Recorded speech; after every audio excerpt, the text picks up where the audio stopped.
Ja täällä onkin laitettu piuhat jo valmiiksi, eli polji menee tänne ja sitten tämä virtajohto menee tänne ja täällä on sitten täällä sivussa että mistä se menee päälle ja mä laitan sen vielä pois hetkeksi. Kun te laitatte tämän päälle, niin olkaa hetki hiljaa. Kuuluu tommonen trrt. Ja se tarkoittaa sitä, että se nyt sitten vähän niinku kalibroi itsensä. Valmistaa itsensä tähän koitokseen kyllä. Eli tähän koneeseen ei pysty jättämään niin kuin jotain, tai tänne pystyisi laittamaan niin kuin muistiin asioita, mutta se yleensä sitten, jos tämän laittaa kiinni, niin sitten nämä asetukset nollaantuu. Et jos teillä on vaikka joku tietty ommel tietyillä piston pituuksilla, niin laittaa sen pois, niin sitten se unohtaa ne. Ja monilla on kokemusta ompelukoneista, mutta monilla ei. Mutta me aina tarvitaan siis ylälanka ja sitten me tarvitaan tämmönen puoli. Niin, eli tämä ylälanka menee tänne ja me ensin sitten puolataan tähän tätä alalankaa ja se menee tohon. Ja kun puolataan, niin ensimmäinen etappi on täällä.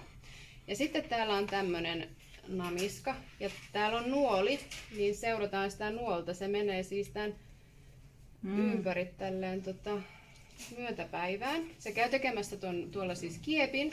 Ja se on tärkeää, että se on tuolla välissä. Täällä on siis tällainen vieterihomma, mikä sit pistää sen oikealle kireydelle. Ja tätä voi tällä tavalla pyörittää tähän. Ja sitten mikä on tärkeää, niin tämä pitää napsauttaa tähän.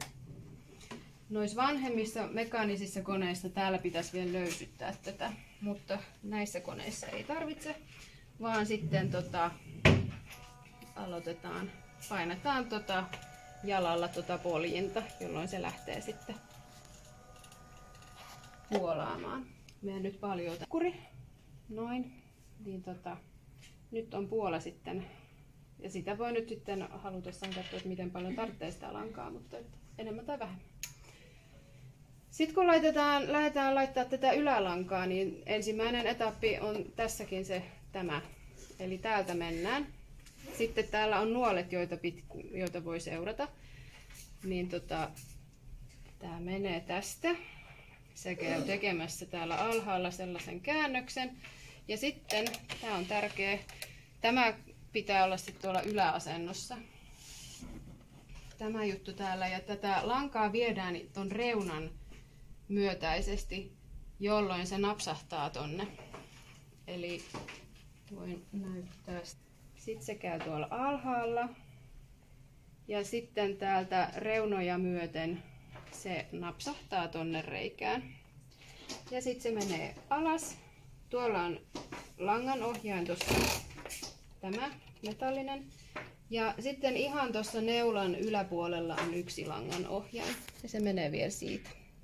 Ja sitten katsotaan, jos tässä on toimiva langan pujotin, katsotaan. Tadaa! Niin sen saa myös automaattisesti laitettua. Näytän uudestaan. Mutta jos näissä monesti nämä on rikki, joten sit pitää vaan niinku pistää se lanka tosta ihan itse tuosta neulasta läpi, mutta mä näytän vielä tämän. Tätä pitää ehkä muutaman kerran harjoitella, että hiffaa. Eli tuon tätä langotinta tänne alas. Sitten laitetaan tosta toi lanka tosta tuon pylpyrän takaa. Sitten viedään tää lanka tähän neulan silmän kohdalle. Sitten painetaan, päästetään irti ja sitten se vetää sen sinne taakse. Noin. Tämmönenkin ylellisyys. Ja sitten me laitetaan tää alalanka. Tässä on tärkeää, että otetaan tää puolakotelo. Otetaan se tällä tavalla käteen.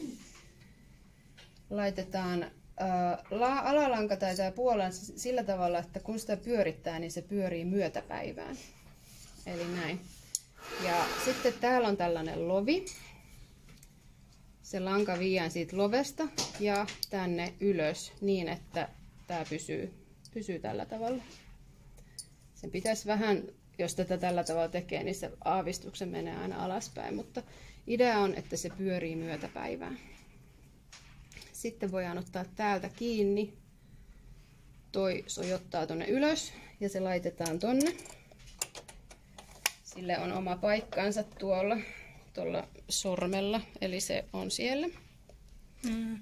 Ja sitten meidän pitää nostaa tämä alalanka tänne tästä pistolevystä läpi, niin viedään toi neula tuonne alas pyörittämällä tätä itseenpäin. Sillä tavalla se käy kerran ja sitten tulee ylös ja sitten vedetään täältä näin. Niin nyt tämä kone on valmis käytettäväksi. Tässä on oletuksena aina tämä suora ommel. Ja tässä on tietty piston pituus 2,5, mikä on ihan ok, mutta jos sitä pitää muuttaa tätä piston pituutta, niin näistä nappuloista. Eli tuossa näkyy, että se kasvaa ja sitten jos haluaa lyhyemmälle, niin sitten taas tuonne alaspäin. Sitten jos käytetään siksakkia, mikä on sitten tässä, se on numero 2, niin sitten huomaa, että täällä onkin jo tämmöinen palkki ja se tarkoittaa piston leveyttä ja sitä säädetään näistä. Eli jos haluatte tosi leveätä siksakkia, niin sitten se voi laittaa ihan tuonne tappiin ja sitten tätäkin voi kasvattaa, jos haluaa semmoista tosi pitkän ja leveän. Sitten jos tarvitsee muuttaa tätä neulan paikkaa, niin nämä nappulat tekee sen ja sen on se osoitin tossa. Eli jos haluaa tonne, tää pitää katsoa, että se on tuolla reunassa. Niin toimii vaan tässä suorassa ompeleessa, anteeksi. Eli nyt huomaa, että me painan tuonne, niin neulan asento muuttuu tässä leveyssuunnassa. Eli jos haluaa johonkin tiettyyn kohti laittaa sen piston, niin se onnistuu tässä, mutta yleensä se on tuossa keskikohdassa. Sittenhän täällä on kaikenlaisia muita ompeleita, mutta yleensähän me pärjätään suoralla ja siksakilla, mutta sitten jos tulee tarvetta tehdä vaikka napin läpi, niin se sitten toimii tässä koneessa. Ja sitten apuväline,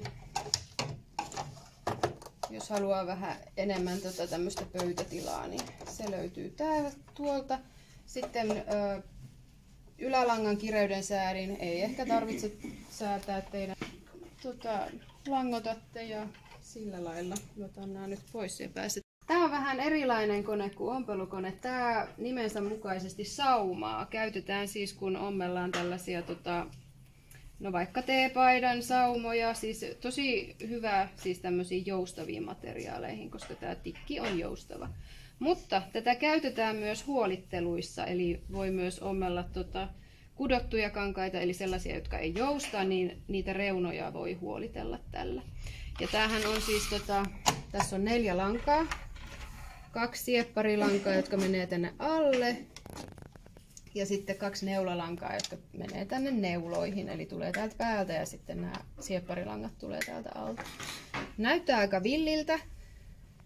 Ja tässä ei sinällään ole mitään mullistavaa, paitsi tässä on terä, joka leikkaa. Eli se on se tärkeä homma muistaa, eli kun ompelee saumurilla ja sit antaa sen terän leikata, niin sehän on siis pysyvä ratkaisu, eli sit ei saa sitä leikattua reunaa siihen enää takaisin. Eli mä näytän, eli täältä takaa nousee tää painijalka ja kun se lähtee tästä ompeleen, niin huomaatte, että toi terä tosta leikkaa ja se leikkaisi tällaisen pätkän. Ja tällä pystyy ompelemaan ilman, että on kangastakaan tossa. Ja se tekee siis tämmöistä tai tämmöistä lenkkiä sitten ennen ja jälkeen. Ja siinä siis tuolla menee ne neulalangat ja nämä siepparilangat menee sitten täällä. Oho, tuonne meni nyt. Vähän sotkua tuli, mutta siis tällainen se on. Nämä namiskat säätää näiden kireyksiä ja välillä niitä pitää vähän säätää. Ja sitten täällä on myös piston pituus ja sitten on tämmöinen differentiaalisyöttö, mitä pitää säätää, jos ompelee joustavia kankaita tai jos ompelee noita kudottuja, niin se pitää olla tuossa N-asennossa, mutta joustaville kankaille yleensä sitten toi 1,5 tai 2. Normaali kangas. Normaali kangas on tää N. Joo, kyllä. Mutta nyt meillä on vähän aavistuksen joustava tää kangas. Mut joo, tämmönen on saumuri. Tätäkin voitte sitten kokeilla. Jos tarvitsee vaihtaa lankoja, niin minä teen sen, koska nämä Joo. langan kireyden säätimet. Paidos.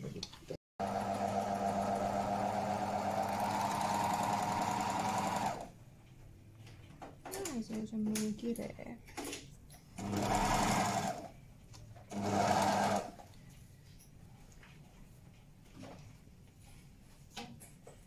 Mitäs me nyt saa? Kokeillaan me saadaan